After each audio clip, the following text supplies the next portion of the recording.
What up in Hood Morning America? Morning, ninjas. I'm your host, Trash Pandacoot, formerly of Morning Ninjas. Now we doing Hood Morning America, but I'm still here to bring that cushion coffee and spill a little bit of the tea, you dig? So, trying out a little new format, a little new segment where we bring you, hood news for the culture and everything, as well as, tech, what's going on, policy changes, community watches. We're going to try to get into all that. You know what I'm saying? Word up. But, yeah, so if you like everything you hear and hear, go ahead, subscribe, follow, like, share, emote, do all them things that, we like for y'all to do, you dig? And I guess we gonna get into it with our first story. We gonna jump it off with our headline story about the Black Centennial, you dig? This is the first year that globally they are making an initiative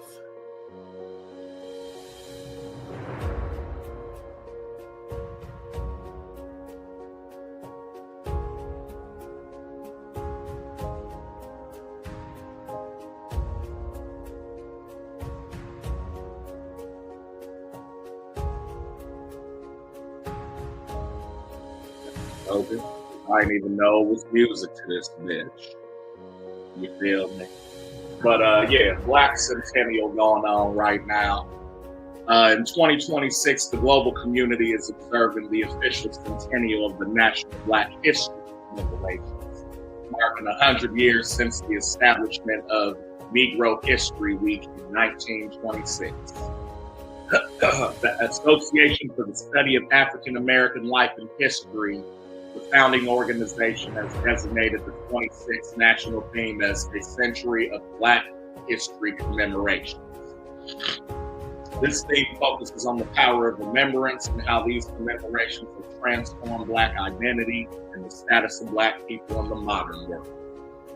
In 1926, Dr. Carter G. Woodson, along with leaders like George Cleveland Hall and James E. Stantz, launched Negro History Week in February 1926 to ensure contributions of African Americans were taught and honored. There are also institutional anniversaries. The Schomburg Center for Research in Black Culture is celebrating its own centennial for documenting and preserving global Black experiences. The Malcolm X Centennial significantly commemorates recently occurred or are ongoing for the 100th birth anniversary of human rights activist Malcolm X, born in 1925. Also, the Brotherhood of Sleeping Car Porters marked the centennial of the first Black union to receive a charter from the American Federation of Labor. Lots of things going on. Some of the events and commemorations is Stony Brook University is hosting a month-long celebration beginning with Black History Month on February 4th. Opening procession.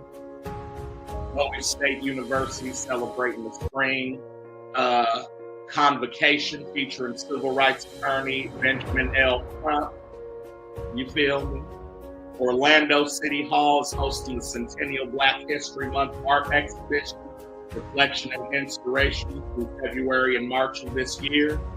If you're in the Chicago area, visit the Field Museum for Soul to Soul on February 3rd, an intergenerational event honoring the origins of Centennial and Chicago soul culture. And lastly, Marshall University offering Centennial courses in Black history, including certificates for participants who completed multiple businesses. You feel me? So, yeah, go and get your Black history on.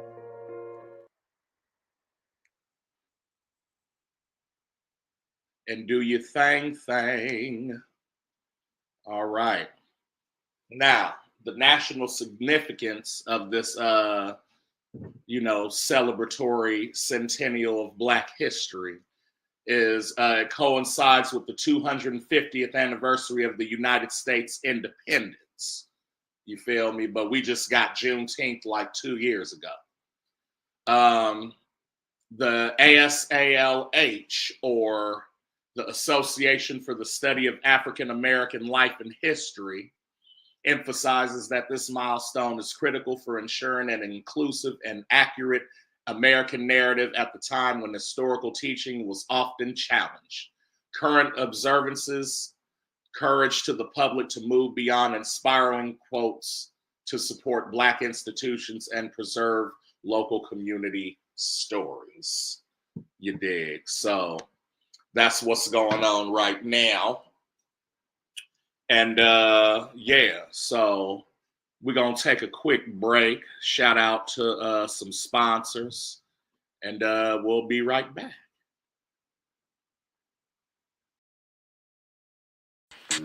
Real ninjas, Popeyes. Yo, got a hunger, what's hitting the spot? These wings right here, that's signature hot. But then we go over here, then I cause harm to y'all. When I'm getting them roasted garlic parmesans, sweet and spicy wings, them the things. Hey, yo, tell me what you think. Give me the combo, chicken and fries. Dark meat only, legs and thighs. Red bean rice, I love my sides. And give me my Sprite minus the eyes. No ice, it makes my teeth cold. Because can't you see that he's old with the gray? But back to the wings, they so delicious, I love the things. Now, the ghost peppers, that's whatever, but make sure I got ranch when I endeavor. And lastly, got the honey barbecue. Licking and sucking our fingers, what we ought to do. Then we back to signatures, and we out. Catch Real Ninjas podcast without a doubt, yo.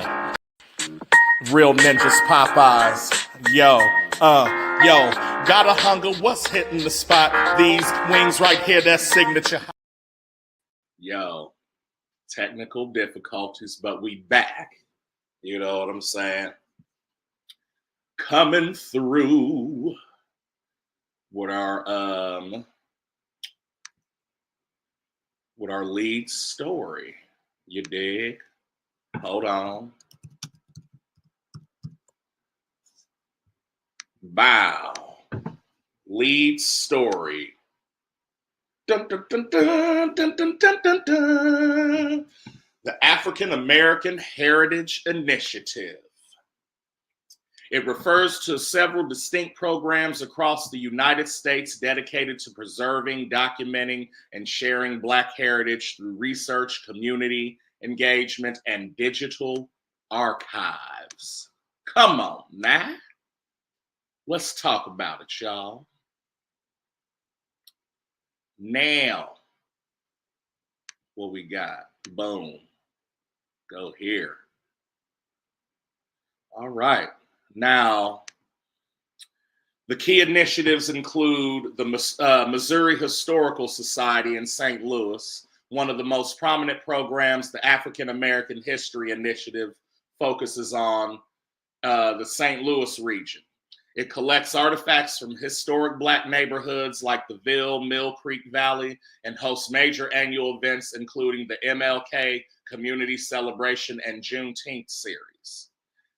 National Trust for the Historic Preservation, the African American Cultural Heritage Action Fund, is the largest preservation effort in U.S. history for Black history sites as of 2026. It has supported nearly 400 projects nationally with investments including $200 million. You understand me? Hold on, let's get some little interview music, you feel me? Also, the Filson Historical Society in Louisville in the Ohio Valley launched in 2023, supported by a $3.5 million endowment. You dig?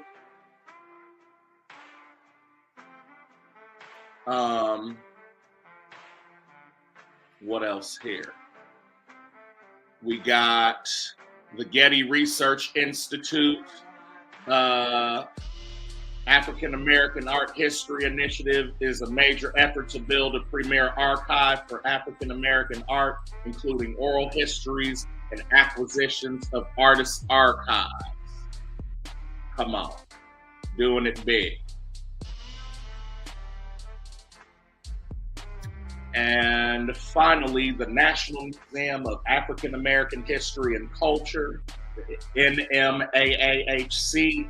The Smithsonian Museum leads several national initiatives, such as the Oral History Initiative and the Searchable Museum, a digital portal that brings exhibitions directly to the public. Now, as far as city-specific projects, Winston-Salem, the African American Heritage Initiative, collects oral histories and documents digital records of the Jim Crow era. And up in Chicago, the Chicago Heritage Initiative identifies and protects cultural landmarks uniquely to the city's Black history.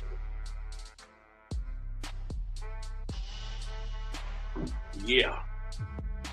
Now, for opportunities and participation, the African American Civil Rights Grant Program provides millions in funding for physical preservation and research projects. The Protect Black History Initiative works to safeguard the teaching of Black history in K-12 schools against legislative challenges. And so this is important because, you know, the history we've been taught thus far has been, you know, quote unquote, whitewashed. You feel me? So getting some real history, the actual history up in there, one, would let you know that we are people of this land as well and helped it come up, let alone built the mother.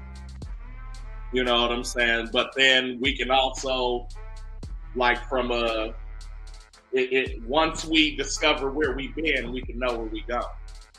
You feel me? And I think that's kind of supposed to be the idea. So, yeah, that'll conclude our African American History Initiative. And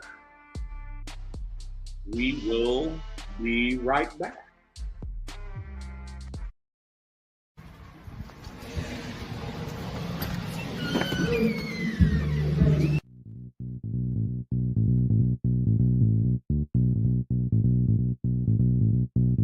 If you wanna get your body right, that's presidential fitness. Wanna get your booty tight, that's presidential fitness. And the star is born with the unicorn at Presidential Fitness. That's right, Presidential Fitness, where they offer men's and women's fitness classes, jiu-jitsu, youth classes, and even high-intensity workouts. So if you need to get your body right, come see us at Presidential Fitness, located at 4179 West Jefferson.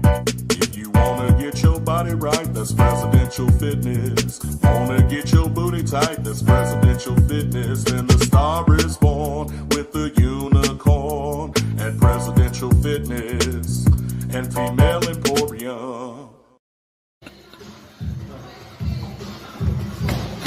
Oh, come on, Coach.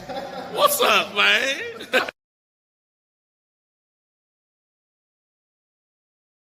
Welcome back to Hood Mourning America. I'm Trash Pandacoot. And next we have Community Watch. That's right. And our Community Watch is about the Better Birth Outcomes program from the Springfield Urban League.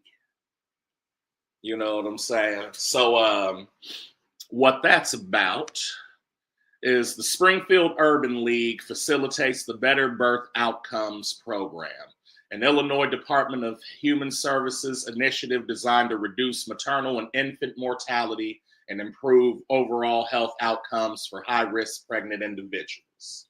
As of 2026, the program is divided into two primary service models provided through the Springfield's Urban League's training and community health initiatives. The first is the Better Birth Outcomes Comprehensive. This intensive model provides direct one-on-one support for pregnant and postpartum individuals. There are nurse navigators, participants who are assigned a nurse navigator who conducts one-on-one clinical assessments and provides personal health education. The goal is to decrease the incidence of infant mortality, low birth weight, and maternal complications by managing high-risk factors like substance use or chronic health conditions. Postpartum support services continue after birth to ensure the health of both the mother and infant during the critical 60-day postpartum period. And then there's the Better Birth Outcomes Navigation. This model focuses on connecting families to essential community resources with service coordination, which helps find a medical home, primary care and to navigate medical, social, and economic support systems. Equity focus prioritizes underserved communities to counteract systematic racism and health inequalities that disproportionately affect Black women and infants in Illinois. Training and professional development for that, the Urban League also serves as a regional training hub for other health professionals involved in these programs. Scheduled training events for 2026 include the BBOC and N training, multiple sessions in March, May, and June to train state and local agency personnel as nurse navigators. The health equity courses specialize in training such as the Black Maternal Health Equity course to address disparities in birth outcomes. For contact information, residents can access these services or inquire about eligibility through the Springfield Urban League or by visiting the IDHS office locator for the Sangamon County Resource Center. Word up. So yeah, if y'all got some kids coming, worried about some things going on, holla at the Springfield Urban League, you know? They'll get you right, for sure.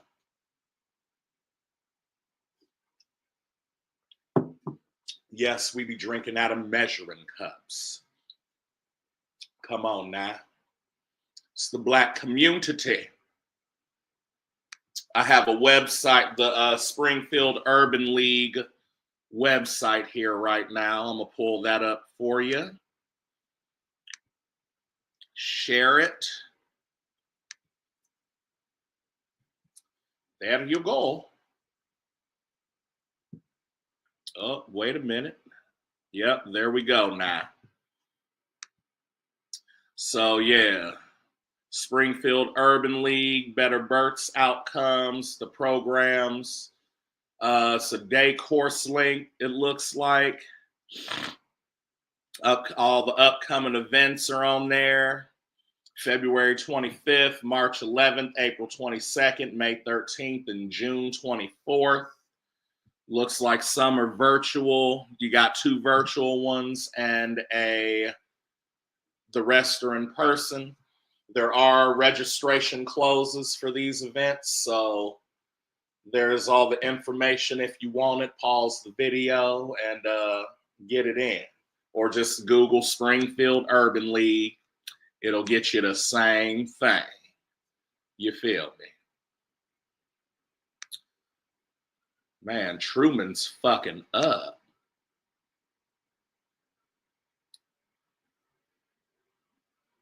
All right. Now we're going to stop that. And moving on up.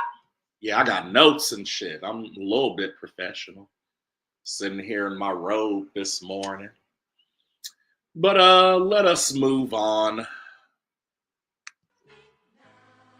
Word up.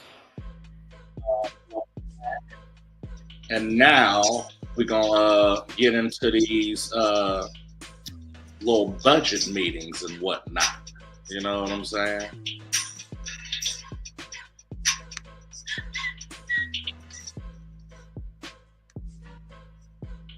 Word, here we go. There go my graphic.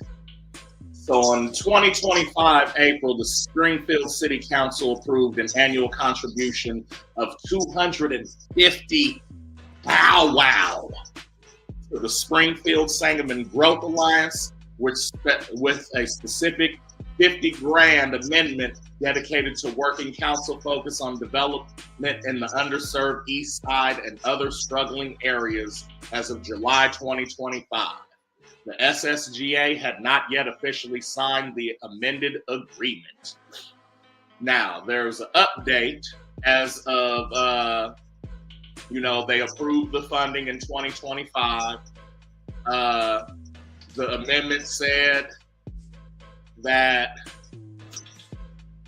$50,000 of the total would be allocated to Minority Business and Community Advancement Working Council to address economic disparities in the East Side and other areas. The SSGA's response expressed reluctance about the unilateral amendment, stating they cannot accept it in a manner, but intended to work with the city on a mutual beneficial agreement. The current status, as of the latest reports, discussions were ongoing, and it is unknown when the SSGA might approve the final agreement to receive the city funds. This funding is separate from another $1.2 million in tax increment financing funds approved in July of last year for general neighborhood improvement grant programs in the Madison Park and Far East Side neighborhoods, which is administered by the City Office of Planning and Economic Development. Word. So they still lollygagging on fixing the East Side up, but that ain't nothing new. You feel me? This is what they do. They be going through all these meetings. They ain't even appointed a committee for the mayor. You feel me? So what make you think they gonna care about the East Side? I'm just saying. You know what I'm saying? This is what the system is, man. Keep people where they at, so then people making money can get their money. You did. Word up. So right now, I think we're gonna take another sponsor break and peep this video by Almost Homeless. Something like that.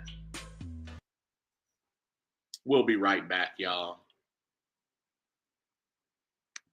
Everybody ready? Yeah. Hit it.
Everybody ready? Yeah. Hit it.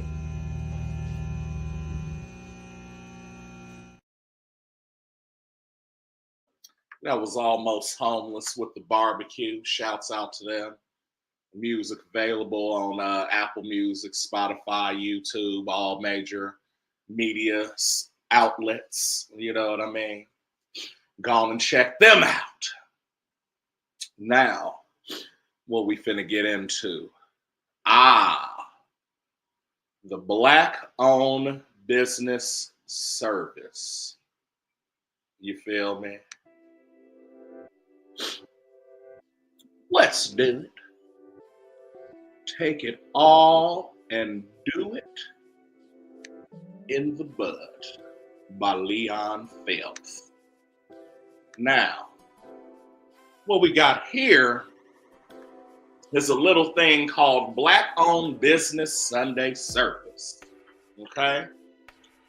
Now, what that's referring to is a community-led initiative for specific church-hosted events to design to promote and patronize local Black-owned businesses during or after Sunday worship.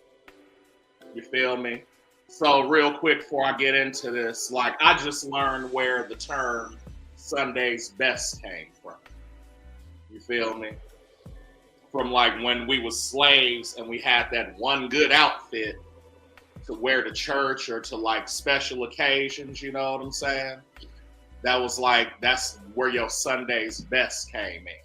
So it's only match that Sunday be all Black businesses on. You know what I'm saying? Yet another way how we take something negative and flip it to work for us or to, you know, make it positive. So the types of Sunday service initiatives, business expos and bazaars. Many churches host marketplaces on their grounds. For example, Shiloh Baptist Church in Plainfield, New Jersey is hosting a Black Business Expo in 2026 on Sunday, February 1st, immediately following their worship experience. Designated Black Business Sundays. Certain congregations dedicate specific Sundays to spotlighting entrepreneurs. Springfield Baptist Church has scheduled a Black-owned business Sunday service for February 8, 2026. Economic solidarity movements like Spending the Black encourage congregations to redirect their weekend spending toward Black-owned stores and restaurants rather than national chains. And digital resource directories to facilitate ongoing support. Several churches maintain permanent directories for their members, such as the Concord Black Business Directory and the New Roots AME Church Directory in Boston. And the Concord Church Black Business Directory is in Dallas. If you're looking for a service near you, consider these resources. Church bulletins. Check the websites of local African Methodist, Episcopal, AME Baptist, or apostolic, I've never been able to say that, churches for marketplace or entrepreneurship Sundays. Social media, use hashtags like Support Black Business or Shop Black on platforms like Instagram and Facebook to find regional networking groups. And you can check your Yelp collections. Many cities have curated lists of top-rated Black-owned businesses for Sunday dining and shopping. So again, use your resources and your tools to find what your local Black businesses are. You feel me? We got a couple here. I ain't gonna, you know, go through them all, but, you know, shouts out to them. Everybody serving food to fashion, doing hair, roofing, plumbing, you know, there's all that around here. So I can dig that. Woohoo! Where's my shit? Okay. Now, 1 second.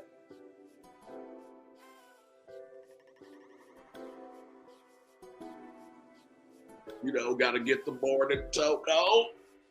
Ooh. Let's see what else we got. What y'all want to get into. You know what? We're going to take a word from our sponsors again. Oh. Nigga, you know the fuck this is, nigga. Let me teach you how to make a motherfucking ham sandwich. Now see, nigga, the first thing you're gonna need to do is get you some of this here bounty, nigga. Cause we ain't using no goddamn plates. Bounty, bitch. And then you get you some of that sunbeam white bitch bread, nigga. Make sure that's that king shit. Slap that white bitch down. Throw some of that creamy goodness on that bitch. Make sure it's a heaping helping. Mayonnaise, nigga. If you use Miracle Whip, I'ma whip your ass, nigga. And then you spread that bitch around with a fork. Yes, you do. A fork, cause butter knives are for butter, bitch. That's right. And then you put some motherfucking carving board ham on that bitch, or you put some real shit. Don't fuck around with them deli slices, nigga. And then you slap another white bitch on top of that, nigga. And then you put some jalapeno crunches next to that shit, nigga. And that's what you get. A motherfucking ham sandwich, nigga. Hell yeah, nigga. Can't do this long cause of that. Nigga, you know the fuck this is, nigga. Let me teach you how to make a motherfucking ham sandwich. Now see, nigga, the first thing you're gonna need to do is get you some of this here bounty, nigga. I don't know why that shit be looping, fam. It always turns the loop on. My fault. It's my first time producing, editing, directing, and hosting my own show. You know what I'm saying? So bear with me, please.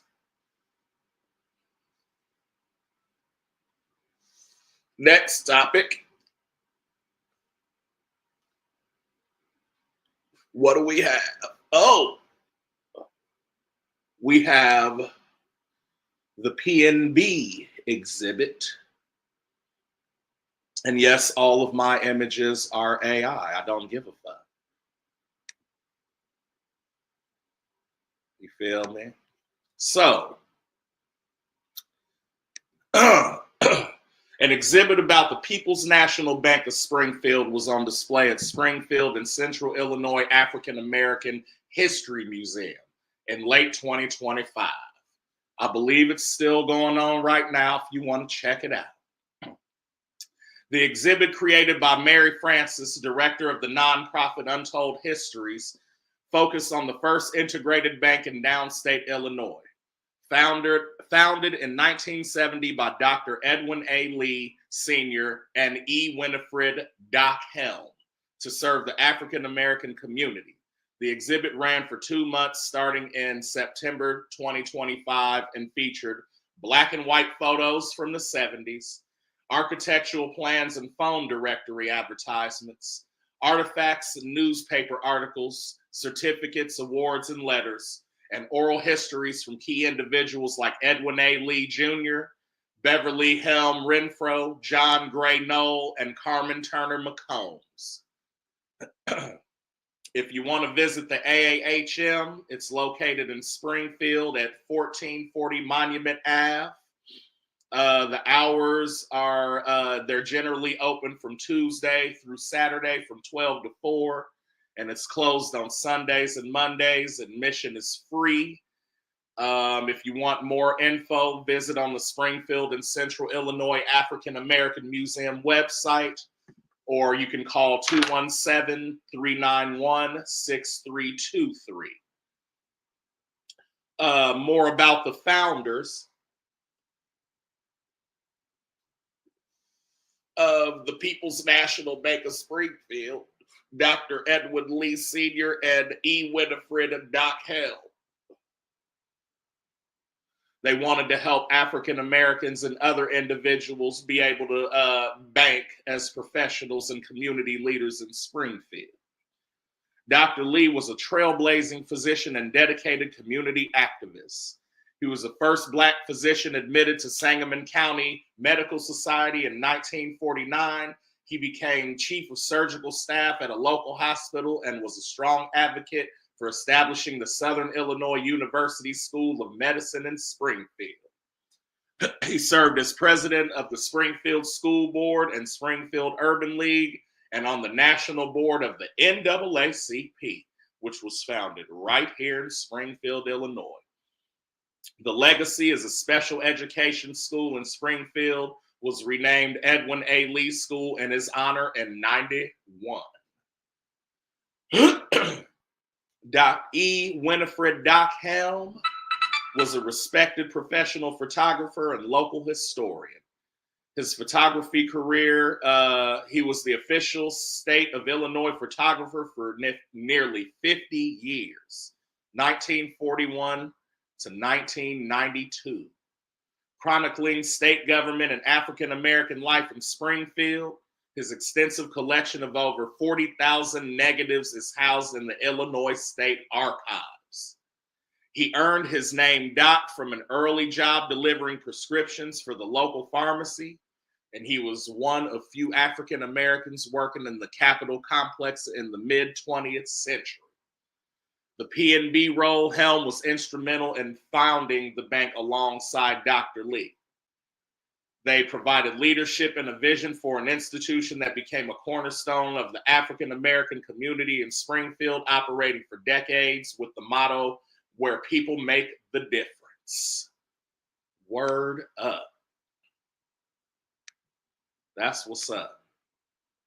So shouts out to Dr. Lee and Dr. Helm. You feel me? Doc Helm and Dr. Lee. It's two different docs. You know what I'm saying? Word up. So we will get in as we come to a close. We're going to talk about Black leadership in 2026. You know what I'm saying? But first, I'm going to reignite this hymn.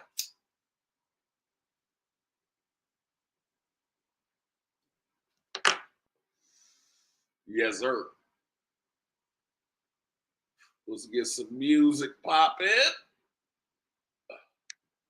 Running with that Chi-Town thing. And so, Ebony magazine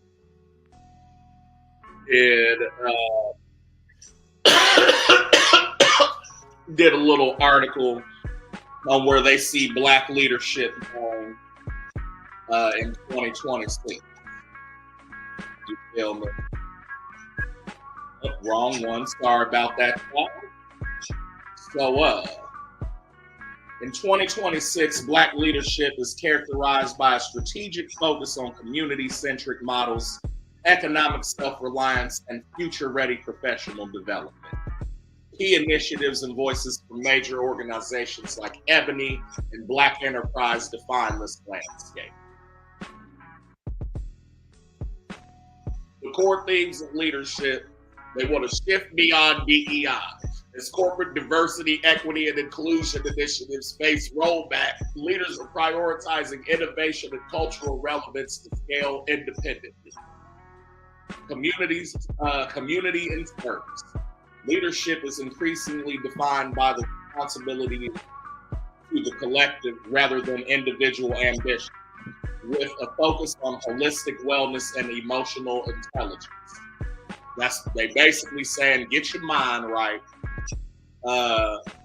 and prioritize innovation. So, you know what I'm saying? Your best shit. Innovation is being used to bypass traditional gatekeepers in sectors like fintech and entertainment to try to become independent. Key leaders and honorees, prominent figures recognized for their impact include Shelley Kayette Weston, President of Business Operations for the NBA's Charlotte Hornets, Jotaka Adi, founder of Full Circle Strategies and visionary behind the Win with Black Women Network, Sandra Douglas Morgan, president of Las Vegas Raiders, Perkessa Antrim, Chief Human Resources Officer for Community Health Resources, recognized as a top leader in Connecticut, and Ebony Young, nonprofit executive and motivational speaker featured in the Women in Tech Global Conference 2026. Now, major 26 events and programs is they got the Ebony Power 100, which continues to serve global platform for celebrating Black achievement and cultural leadership.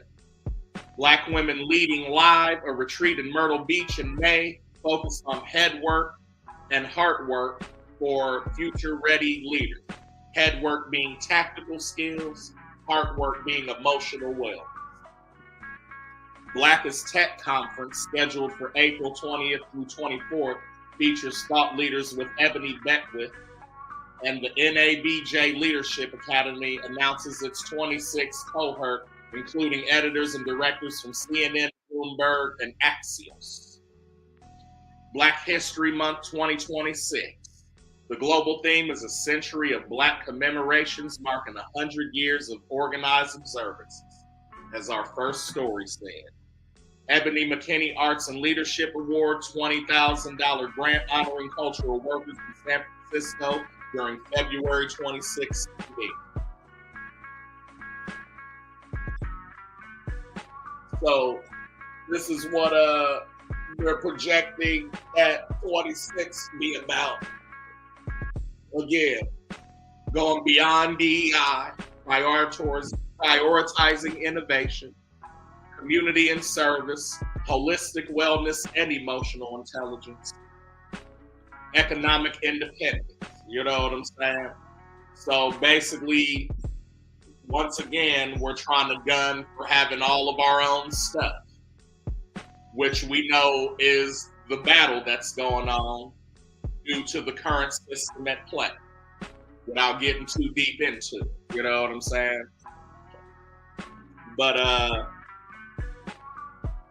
let's ask you, so if we was going off this right, and it's like, all right, this is, you know, Black leadership in 2026 and where they see it going.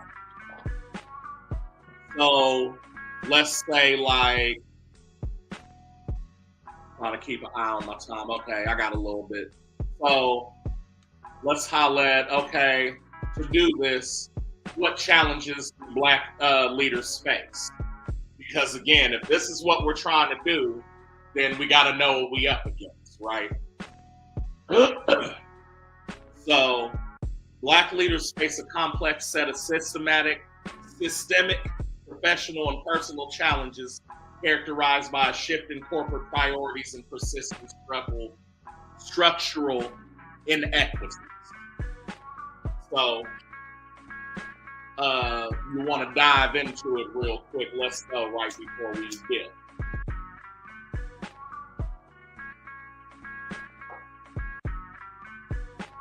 The systemic and institutional barriers, DEI rollbacks, the reduction or elimination of diversity, equity, and inclusion initiatives has led to a narrower leadership pipelines and the decline in hiring within sectors like tech and finance. They don't want us knowing money.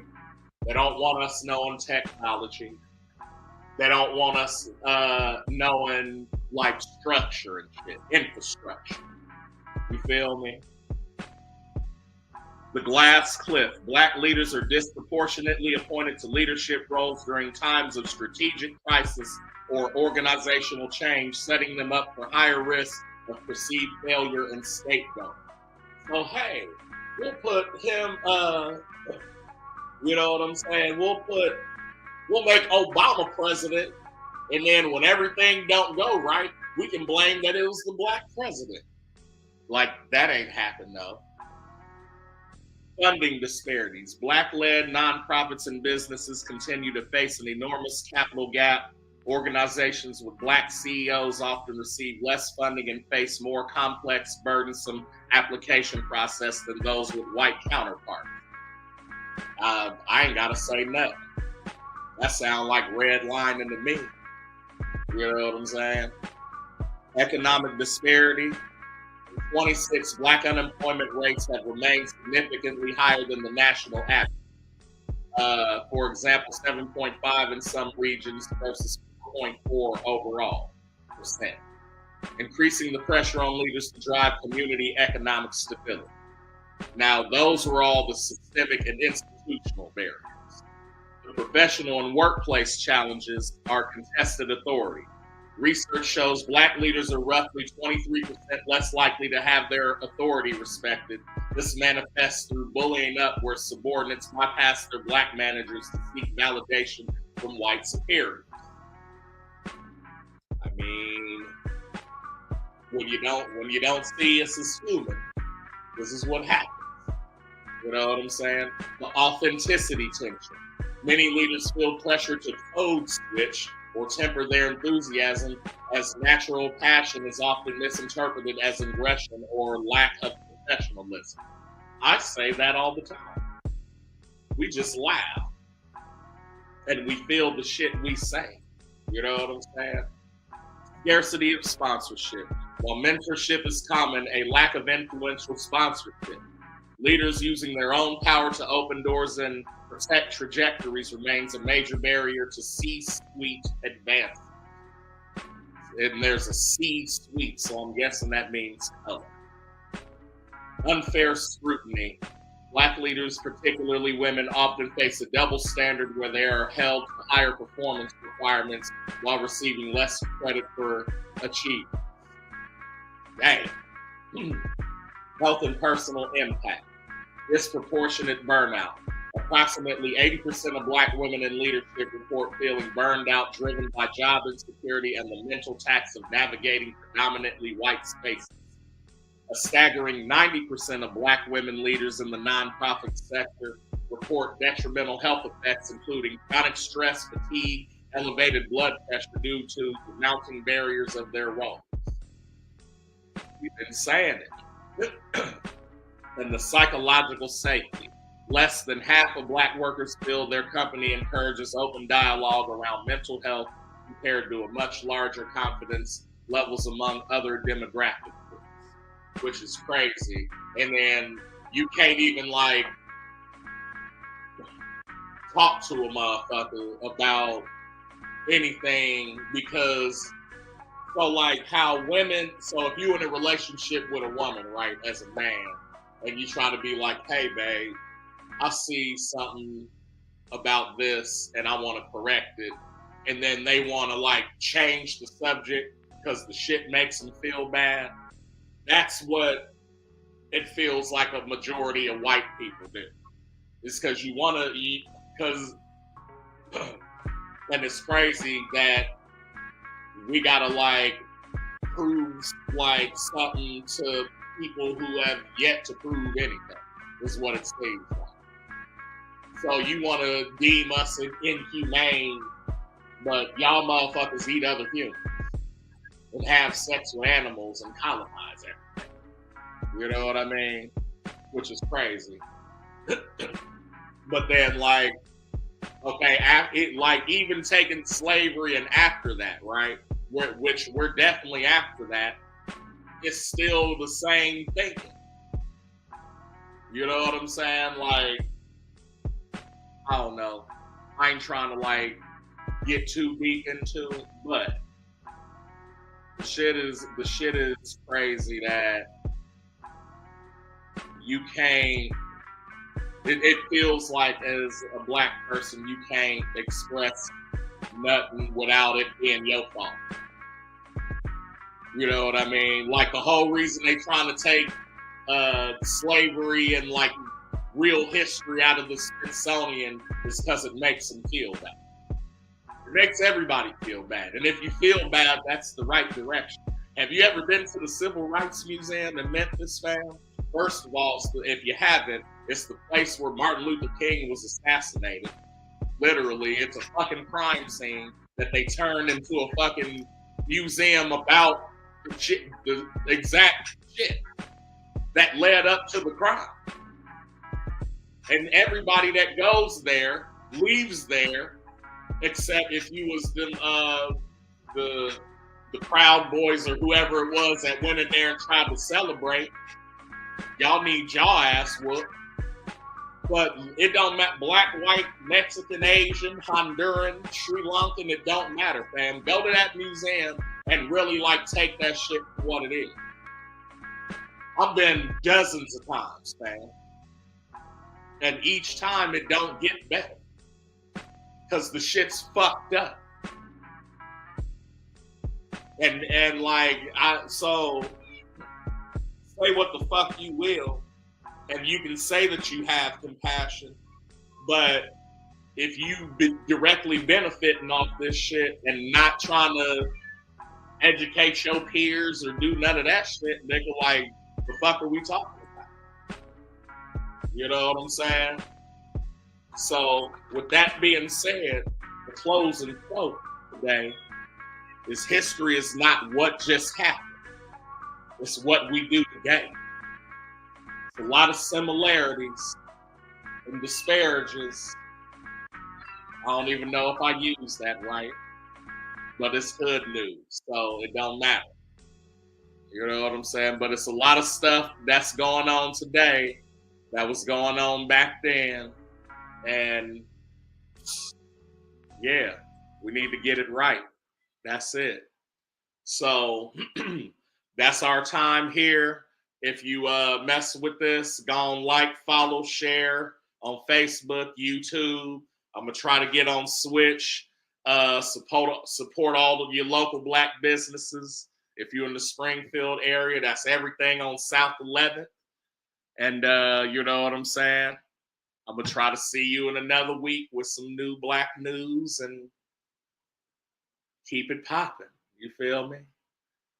It's been Hood Morning America. And I've been Trash Pandacoot, bringing the kush, the coffee, and spilling the tea. Morning, Ninja.